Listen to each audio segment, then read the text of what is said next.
Our core value is to save buildings, so it's really a heartbreaker.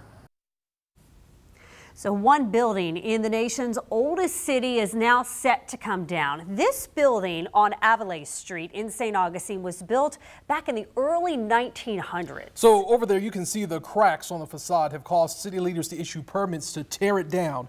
Barriers have been blocking part of the street since the beginning of the month. Now, First Coast News' Nick Perot spoke with business owners and the city to see what the plans are for this historic site.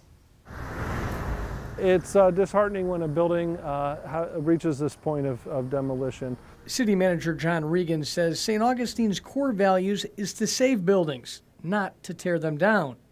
This is needed. It needs to come down for public safety.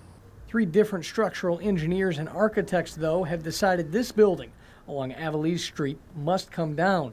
The building's owners originally wanted to repair the roof and keep all 4 walls. But John Regan says the condition of the inside wouldn't allow it. It's literally plaster on lath on wood 2x4 framing.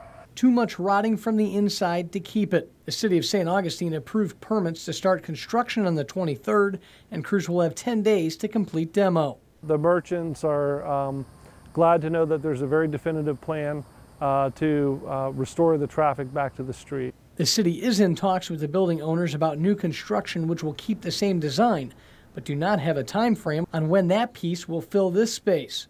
The company only saying they hope that permit process will move as quickly as possible. In St. Augustine, Nick Perot, First Coast News on your side.